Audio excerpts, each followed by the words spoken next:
The title of this lecture is The Ideal of the Liberal Nation State, and I am going to talk about that's good, but it's not a straightforward story. I'm slightly relieved to hear Frank Furedi say that the contradiction between liberalism and nationhood and liberalism and democracy is a kind of intractable problem that he hasn't worked through, because if he hasn't worked it through, I feel slightly less inadequate in saying that it's a difficult problem.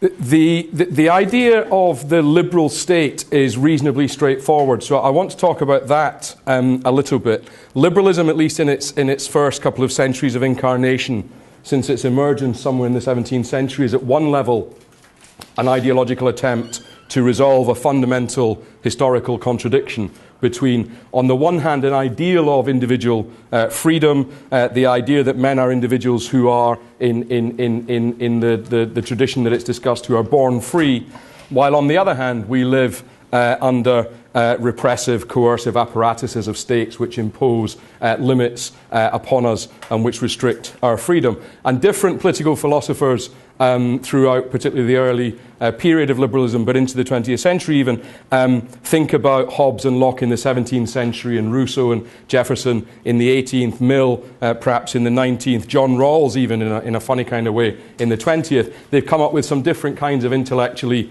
more or less creative, politically important mechanisms for justifying the state within the context of freedom. And in that sense, the raison d'etre for liberalism is in a certain sense to justify the existence of the state. So that's the easy bit of the story of the liberal nation state. It's the liberal state bit. The tricky bit historically, I think, is at the level of philosophical liberalism, making sense of the nation state, because historically those liberal states have emerged in the form of nation states. And I think liberalism has generally found it more difficult at different periods to justify the nation, and certainly to justify the positive endorsement of the nation in the form of nationalism.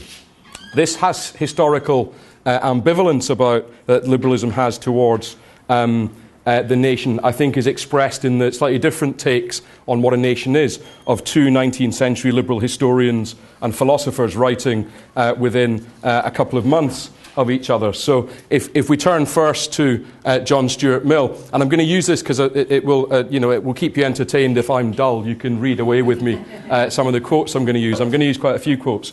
John Stuart Mill says, a portion of mankind may be said to constitute a nationality if they are united among themselves by common sympathies which do not exist between them and any others, which make them cooperate with each other more willingly than with other people, desire to be under the same government, and desire that it should be government by themselves or a portion of themselves exclusively. Free institutions are next to impossible in a country made up of different nationalities.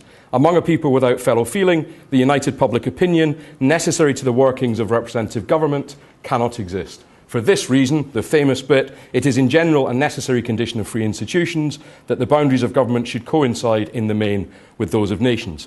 So a reasonably straightforward endorsement of nationhood and of some account of nationality as a necessary precondition, a commonality for the functioning of a shared common civic set of institutions within society. That's Mill on representative government in 1862. Here is Lord Acton in his essay Nationality of 1862. He says, by contrast, the difference between nationality and the state is that one is a community of affections and instincts infinitely important and powerful in savage life, but pertaining more to the animal than to the civilized man.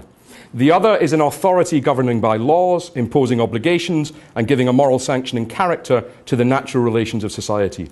The nation is an ideal unit founded on race, in defiance of the modifying action of external causes, of traditions, and of existing rights. It overrules the rights and wishes of the inhabitants, absorbing the divergent interests in a fictitious unity, sacrifices their several inclinations and duties to the higher claim of nationality, and crushes all natural rights and established liberties for the purpose of vindicating itself. So here the nation is a fictitious, racial, exclusionary entity, fundamentally antithetical to freedom. The problem of nation states for liberals is that the liberal state can be conceived in somewhat idealized terms as in some sense a voluntary or contractual, certainly rational enterprise, the product in some sense of men's wills. By contrast, the nation is involuntary, accidental, often irrational as an enterprise, the product at best of men's emotions. It's not a straightforward problem, because within that story about the nation as on the one hand accidental and on the other hand nation states as in some sense rational, that there is a narrative that develops, and I want to talk about bits of the development of that narrative. I want to start, however, by discussing the way in which contemporary liberals, and I'm going to call them cosmopolitan liberals, and we can perhaps argue about whether or not we think the cosmopolitans are really liberals or not, but in one sense they are. These more contemporary liberals have a profound problem with the idea of nations, because they have a problem with anything which appears to be accidental in the realm of international justice. I then want to suggest that historically there is something that emerges which is interesting as we move through the early periods of liberal thought, which is a story of a state as a nation and as something other than an accidental or irrational thing, but rather as a product of individuals come together to pursue their common interest and to assert themselves as a people. This is the story of sovereignty, which those of you who were in Rachel Hammersley's fantastic lecture just before the break, you may have heard bits of before. And Rachel's lecture was really profound and erudite and sophisticated. So those of you who prefer your intellectual history crude, you're in for a real treat, because I'm going to do the very crude version. I'm going to talk a bit about Hobbes, Locke, Jefferson, Rousseau, and finally Kant. As I read things, Kant's theory is the kind of the culmination of this development, and in some of his final political writings, In Perpetual Peace, that national sovereignty is seen as the condition of the possibility of a more peaceable coexistence among states in a more rational world order. I also just want to note that something peculiar happens in the scholarship in discussing Kant, because I'm going to tell a story about the emergence of sovereignty as a positive entity. I think in the contemporary scholarship on Kant, thinkers and political theorists are more inclined to see sovereignty as the limitation of Kant's model, and indeed as a problem in Kant's thought. I should just start by warning you that the last time I tried to do a lecture that covered anything like this level of complexity culminating in Kant, I followed two people out of the room after the lecture, and one said to the other, "What do you think that was about?" And the other one said it was about an hour. So obviously they could have said it was about an hour too long, which they didn't. And I've got now about 40 minutes or less. Okay, so let me start by saying here's an expression of the contemporary liberal problem with the state. It's summed up by the New York American liberal philosopher Thomas Nagel. We do not deserve to have been born into a particular society any more than we deserve to have been born into a particular family. Accidents of birth, the family that you are born into, the nation that you are born into, determine much about the life you're going to be able to lead, about the possibilities you have to develop yourself in the liberal discourse to live the good life. So it may be a matter of good or bad luck that you are born into Nicola Sturgeon's Scotland, lucky you, your future is relatively open, or Kim Jong-un's North Korea, poor you, your future is relatively closed. But it doesn't seem to have very much to do with you. It is entirely a product of good or bad luck, where you are born. This may have been the lot of humanity throughout human history. You don't choose your nation, you don't choose your family, you don't choose your class. This is all true, but it doesn't make it any more appealing or plausible in contemporary discussions about global justice or justice generally.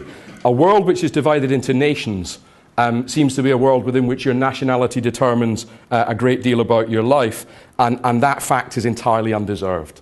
That's the fundamental problem. One's identification with a nation, therefore, seems at best random. A positive endorsement of one's nation seems to be irrational to the extreme. Why be a proud Scot? It makes no sense. And potentially in this contemporary discussion, it seems to be dangerous in terms of the politics that it can lead to. So one way of getting at what this problem is to think about the problem of nationhood for contemporary cosmopolitan liberals as being a subset of the problem of special relationships. Relationships which involve people in some way prioritizing their connection with one group over another group. And in the case of a nation, prioritizing their connection with people born into their same nation over and above the interests of people born outside of that nation. Peter Singer is a philosopher who may be known to many of you, and he gives us a striking example which illustrates this dilemma about nationhood. Here it is. He says, if I'm walking past a shallow pond and see a child drowning in it, I ought to wade in and pull the child out. This will mean getting my clothes muddy, but this is insignificant, while the death of a child would presumably be a very bad thing. Knowing at least some of my audience as I do, just let me give you a steer. You might know that you're not supposed to like Peter Singer, but at this point you are supposed to nod and agree that saving the life of a drowning child is the right thing to do, and we should do everything in our power to save the life of a drowning child. Singer says this, though, as he carries on, because his discussion is in the context of the Bangladesh Liberation War in 1971 and the mass refugee crisis that establishes. Singer goes on to say, it makes no difference whether the person I can help is a neighbour's child 10 yards away from me or a Bengali whose name I shall never know 10,000 miles away. The moral point of view requires us to look beyond the interests of our own society or nation. From the moral point of view, the prevention of starvation of millions of people outside of our society must be considered at least as pressing as the upholding of property norms within our society. Singer's point, if you care about human equality, if you think that there is a universal humanity of which you are a part, it seems you're going to have to agree with him. Morally speaking, it doesn't matter if the child is drowning here or there or anywhere in particular. And so this then seems to fundamentally undermine the special status of special kinds of relationships of nationality. Surely it cannot be morally more important to help a British child than a Bangladeshi child. Surely it cannot be right that the tax you pay is spent on a small number of British children when, in Singer's calculus, that same amount of money could be spent on a far greater proportion of children who are in need elsewhere in the world. Etc., etc., etc. Hopefully you see the problem that he is getting at. Now, I don't want you to go out of here thinking that Peter Singer is right. I want you to recognise that he's getting at something which I think is quite fundamental to any conception of universality or equality. And then I guess I want us to work out what's wrong with what he's saying, because I think that's pretty fundamental to the discussion that we're having this weekend. Two thoughts on that, and I'll kind of throw these out and leave them for us maybe to pick up. The first thought is that Peter Singer has reduced human equality to an equality of human suffering and human solidarity to an empathy with dying children. It may be true, I'm not sure that it is, that all suffering is equal. That's his kind of fundamental philosophical premise. It may be true that all suffering is equal. It's certainly true that I would like to prevent the drowning and dying of children around the world. But it doesn't seem as if his conception of that universal equality is a particularly positive foundation to build anything on, other than a shared sense of suffering.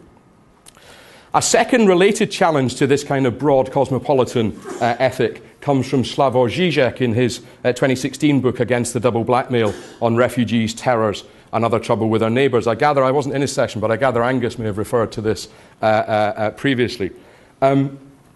Žižek asks, in the context of the refugee crisis of a couple of years ago, what should we do with the hundreds of thousands of people who, desperate to escape war and hunger, wait in North Africa or on the shores of Syria, trying to cross the Mediterranean to find refuge in Europe? He suggests that there are fundamentally two answers which are doing the rounds. The left liberal response, open the borders in solidarity with those wretched, suffering people, in other words, let them in. And the anti-immigrant populist response, and that says we should protect our way of life, we should pull up the drawbridge. In other words, we should say not our problem, not our fellow nationals. We say no to the refugees.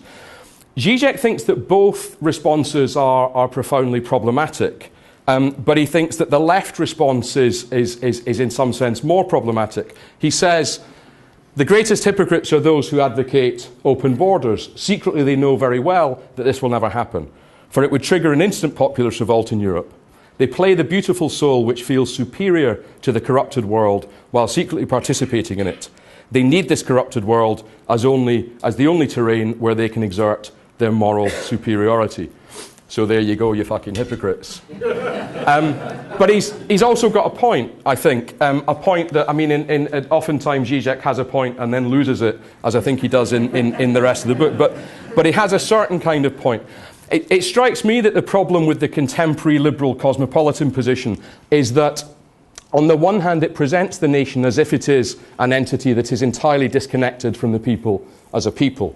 That is, as an active, acting agency in the world. The nation is simply a random, accidental, emergent property in the world which is disconnected from the people who bring it into being or who staff it, if you like, and reproduce it daily. Therefore, nothing about nationhood on that model can possibly be rational. Nothing can be meaningful or deserved. On the other hand, what is set in opposition to nationhood is a rather thin, inadequate conception of human equality, in which our fundamental commonality is discovered by our capacity to suffer, to be innocent refugees fleeing persecution, to be drowning children in ponds. There's no movement, therefore, possible from empathy towards the forging of common endeavours or shared interests. And indeed, maybe there can't be on that cosmopolitan ethic, because with common endeavours and shared interests come questions of inclusion and exclusion, which is precisely what the cosmopolitan ethic thinks is problematic and unethical. So my question, I guess, is where do we turn for a different account of the emergence of a nation-state that has a more activist or agential or perhaps universalist aspiration? And I think we should turn to the earlier tradition of kind of proto-liberal Republican thinking. And here I want to talk a little bit about a number of the thinkers who bring that into being.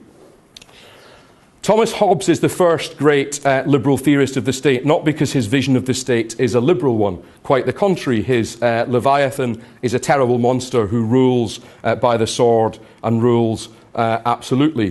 What Leviathan says is law, and he who disobeys should be put to death. Those of you who know Hobbes will also know that that's the point. Only an all-powerful monstrosity of the Leviathan can keep us all in awe and prevent us from falling back into a more natural condition, the condition of anarchy in the state of nature, which Hobbes calls the war of all against all. Hobbes is the first great liberal thinker, theorist of the state, because his Leviathan is a solution to the problem of how men can live with each other rationally. And it is understood to be the product of their rational wills and the pursuit of interest formed through a compact, one with the other, which then binds all to the laws of the land.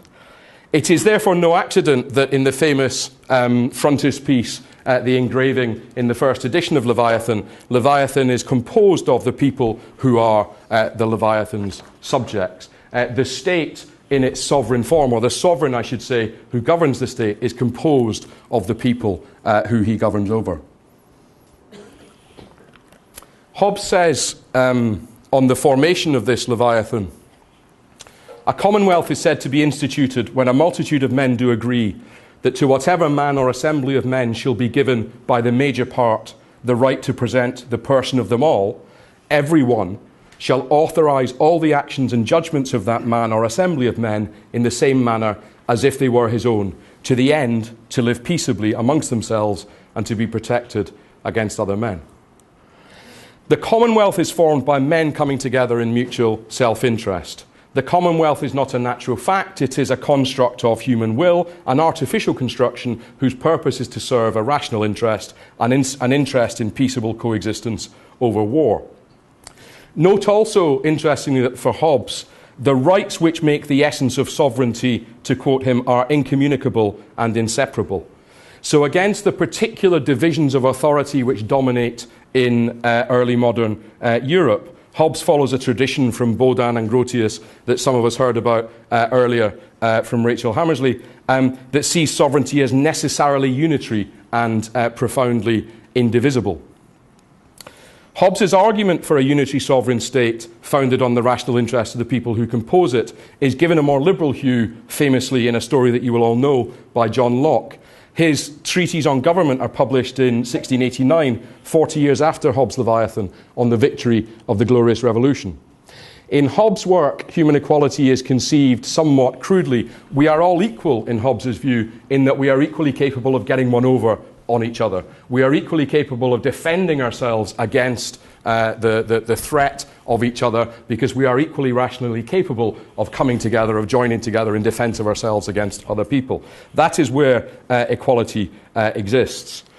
In Locke, human equality takes a more substantive role from the get-go. Locke says, the state of nature has a law of nature to govern it, which obliges every one, and reason, which is that law, teaches all mankind who will but consult it, that being all equal and independent, no one ought to harm another in his life, health, liberty, or possessions, for men being all the workmanship of one omnipotent and infinitely wise Maker. Notice that here equality is conceived as an equality of free and independent individuals. It is in our capacity to live freely, to order our own lives. It is in our natural condition, as Locke understands it, as bearers of right, that our equality is found. This being the case, Locke argues that no one ought to be put out of that natural condition of freedom and equality other than by an act of their own freely willed consent. And so, therefore, the formation of the state is the formation of a state where men in the state of nature again contract with one another to form the state in order to have a more peaceable, comfortable and secure existence, within which in particular their property will be secure, and they will be able collectively to defend themselves against those from outside who would undo those relations of peace and security. In contracting with one another, those individuals who come together to form the state have, and this is the key point that I'm trying to get at, they've created a new entity, a sovereign body politic, to which each individual has agreed, and each individual is therefore then duly bound. Locke says, and thus every man, by consenting with others to make one body politic under one government, puts himself under an obligation to every one of that society to submit to the determination of the majority and to be concluded by it. Or else this original compact, whereby he with others incorporates into one society, would signify nothing and be no compact if he be left free and under no other ties than he was before in the state of nature. The social contract, the foundation of society, would be meaningless, Locke argues, if it did not bind all to the will of the majority, because it would cease to be that which we have created, which is to say a united body which is established out of the disparate wills of individuals understood to exist as individuals. Locke's argument answers the question in the wake of the English Civil War of what would make a state justified. It would be justified when it is a state founded in the rational consent of free individuals whose freedom is curtailed but nonetheless curtailed by consent. A little under a century later, this more or less speculative idea is made real in a radical experiment. That is, the creation of a newly sovereign republic formed by uniting together and fighting together in assertion of themselves as a sovereign body.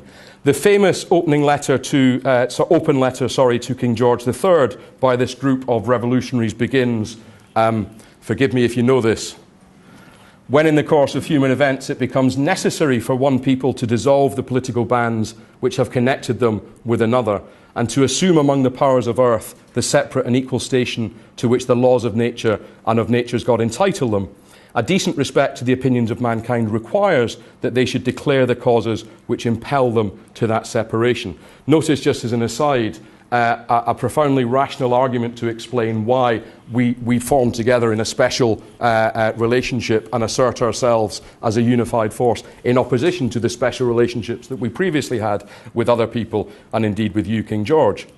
We hold these truths to be self-evident, that all men are created equal, that they are endowed by their Creator with certain unalienable rights, that among these are life, liberty, and the pursuit of happiness.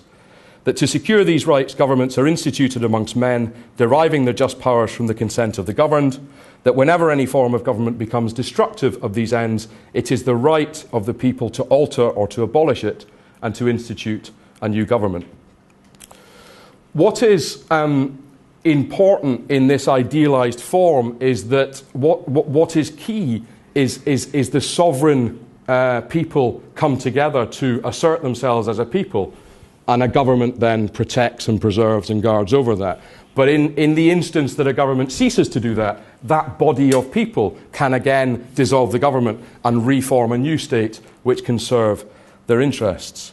So what we see developing, however, imprecisely in this story from Hobbes and Locke through Thomas Jefferson as the principal author of the Declaration, is an idea of the way in which the state might be legitimate as a nation state, as a popular state, if it is understood to be the product of people coming together to constitute themselves as a people, as a nation, and therefore as a sovereign body, as arbiters of their own collective existence in the world. Now, there are numerous problems with this story, and with the social contract accounts generally. There is the fact that at no point in human history do we actually come together to contract to form a state. But actually, I mean, you know, that's what I used to say when I gave a lecture or taught students on this. But actually, the more I think about it, in the founding of the American Republic, in the French Revolution, actually, people get pretty close to some variant of that, which you see being idealized, I think, in the theory. There is the fact that Hobbes' state is authoritarian in character, not my kind of state. There is the fact that in Locke, the consent of the people is only tacit in character. Modern representative democracy, I guess, tries to square that circle, however imperfectly, but I think quite importantly. And there is a bolder, more radical challenge that people are want to make in this discussion that actually, well, the state doesn't preserve freedoms, it doesn't preserve liberties, it tends more to constrain and to oppress and to subvert those freedoms and liberties. So in the history of this ideal of the liberal state, there's a further step in the narrative where there is an attempt to make these states not imperfect bodies which actually end up oppressing or subverting our freedom, but actually bodies which in some ways express that freedom in some form. So this is the story that is added by Rousseau and then ultimately, I think, by Kant. Rousseau starts his book about the nature of state legitimacy, the social contract, with the famous claim that man is born free and everywhere he is in chains. One thinks himself the master of others and still remains a greater slave than they. So the states that exist in Rousseau's day are condemned as limitations upon the freedom of the citizenry. But the remainder of the social contract of Rousseau's work is an attempt to develop an account of how a legitimate state could be brought into existence, which would not only maintain, but actually seek to further preserve, but also to pursue and enlighten the freedom of the citizens. Rousseau imagines that at a certain point in human development, the obstacles in the way of self-preservation have become greater than most individuals can overcome on their own. And so joining together with other individuals becomes a sensible solution for rational people. Rousseau isn't happy for individuals to simply give up their freedom that they have in his somewhat more idyllic natural world in exchange for the security that the state provides. That, he thinks, is a fundamental contradiction. On the contrary, he sets his task as something slightly different. He says, the problem is to find a form of association which will defend and protect with the whole common force of the person and goods of each associate, and in which each, while uniting himself with all, may still obey himself alone and remain as free as before. This is the fundamental problem of which the social contract provides a solution. How, in other words, can free individuals come together in union with each other, but at the same time maintain the same or equivalent freedom to that which they had previously before they had contracted together? This is the fundamental problem of which the social contract provides a solution, Rousseau tells us. And his solution, I think, is really rather ingenious. Rousseau thinks that we all have a willed interest in our own lives and in our own self-preservation, and that it is in the interests of our own self-preservation that we recognise the need to come together to form a society. We therefore share in common with other free individuals a willed interest that is common amongst us all. And this is fundamentally what Rousseau calls the general will. In joining with others, I follow my interest in forming society, which interest I share in common with those other people who form society with me, of which Rousseau says, if then we discard from the social compact what is not of its essence, we shall find that it reduces itself to the following terms. Each of us puts his person and all his power in common under the supreme direction of a general will, and in our corporate capacity, we receive each member as an indivisible part of the whole. The general will, a will which we share in common, is also our own individual will, at least in its generality. And therefore, in acting in accordance with the general will, we are in fact acting in accordance with our own freely willed interests. Freedom is not lost in creating the state in Rousseau's social contract. It is rather enhanced and raised to a far higher level of moral autonomy. The general will provides the constitutional foundation for a society in which individuals who obey the law are in fact obeying their own will. The apparent contradiction between individual and oppressive state apparatuses is resolved, at least in theory, because the state is the embodiment of the general will of its members.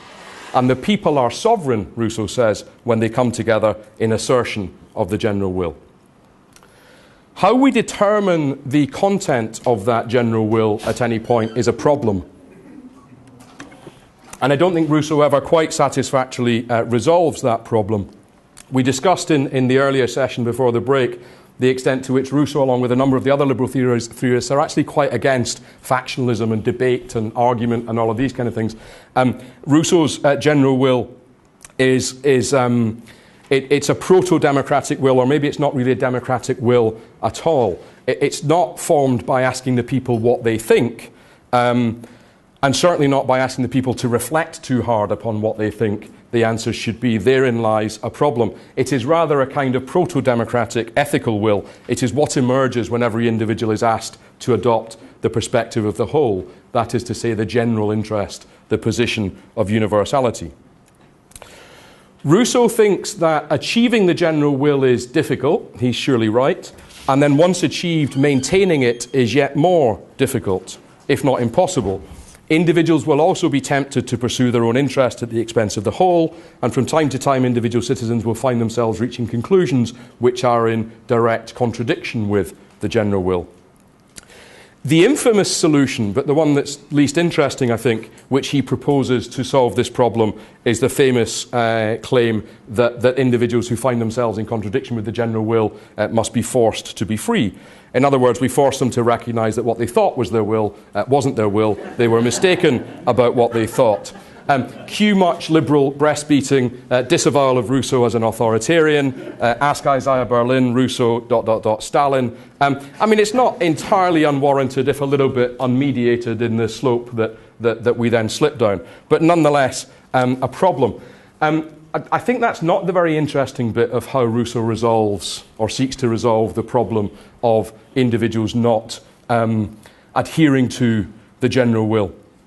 The more interesting attempt that he makes to resolve the problem of how we get individuals to recognise the general will over and above their own private or particular wills is given in the final chapter of the social contract. It's the one that as an undergraduate you don't quite get to because you read the first bit and then rattle off your essay. And there Rousseau proposes the construction of a civic religion, a top-down, definitely, system of belief which can instil and maintain civic virtue amongst the citizens.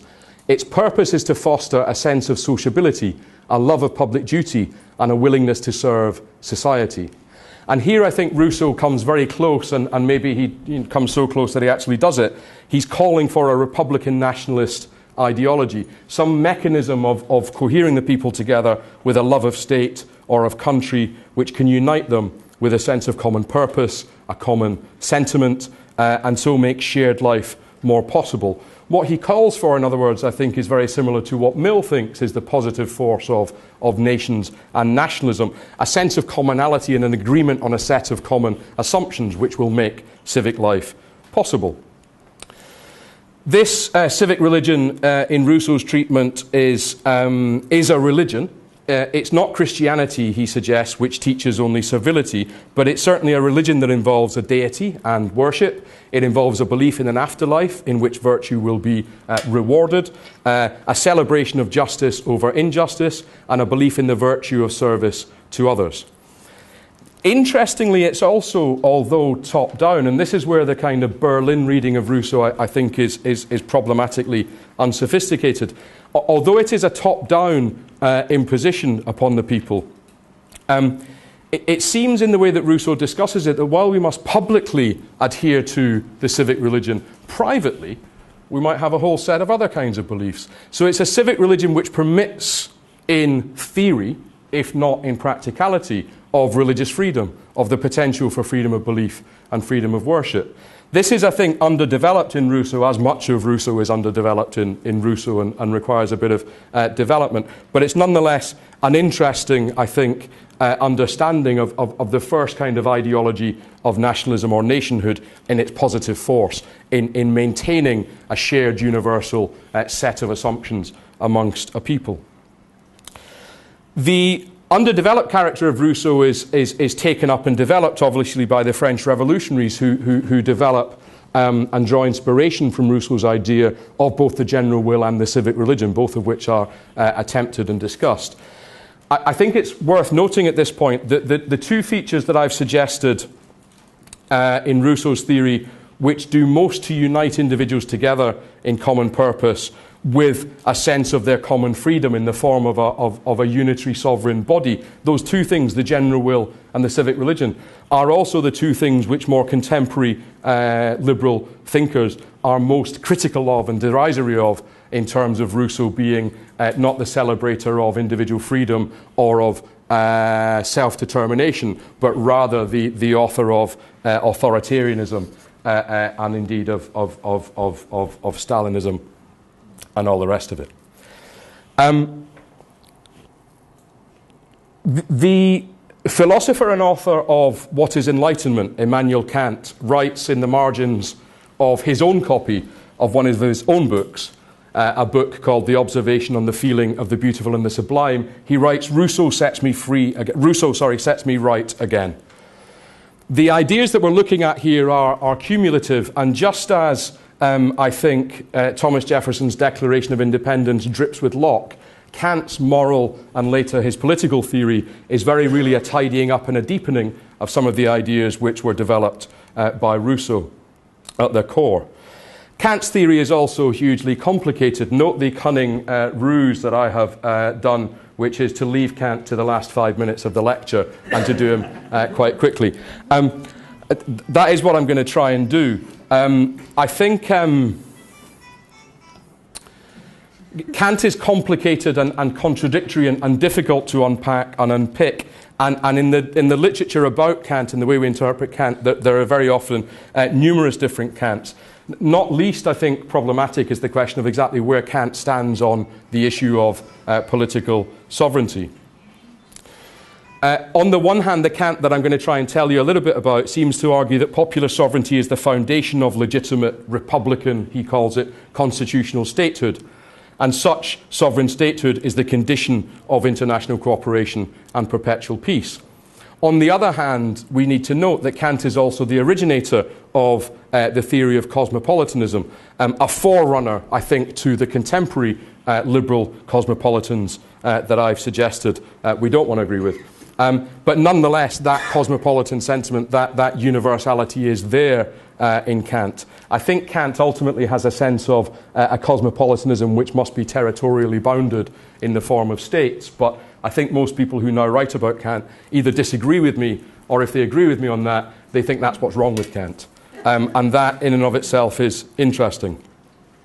So the point, I think, in this story that I want to make is that Kant is interpreted differently in his theory of international peace at different points in history.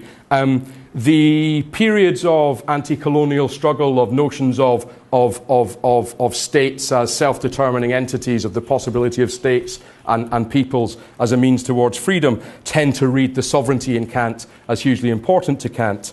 And the Kant that is read in the contemporary period by contemporary liberals who see themselves working in this tradition tend to downplay sovereignty in favour of greater international regulation at suprastate level, and that is far more popular amongst thinkers of our time.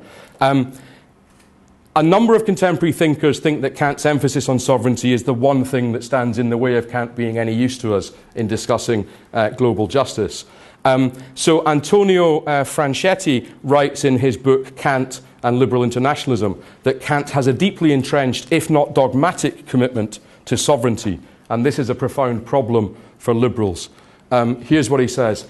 If liberals are to convincingly articulate the required principles and mechanisms of progressive political reform in today's world, a critical debate aimed at rethinking state sovereignty is required. Such a debate may indeed fruitfully draw on aspects of Kant's legacy of reform, but it must at a minimum start with an awareness of the crippling limitations that his theory of justice imposes upon his relevance.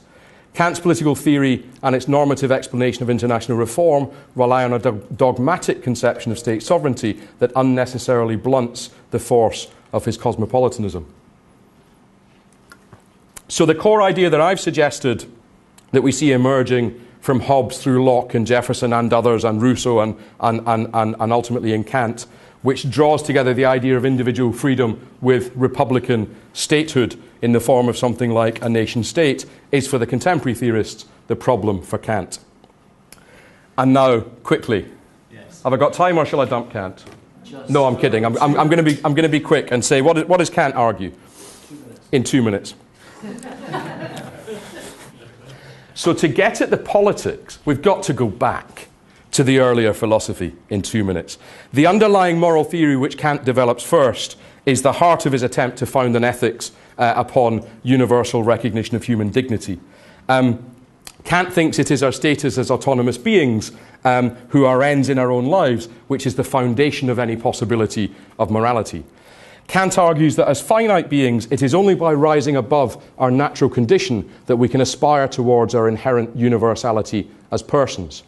His early distinction here between theoretical and practical reason, that's the two great critiques. I'm not going to talk about them, but just note that that distinction is important. Theoretical reason pertains to the mechanisms of nature, causation and determination.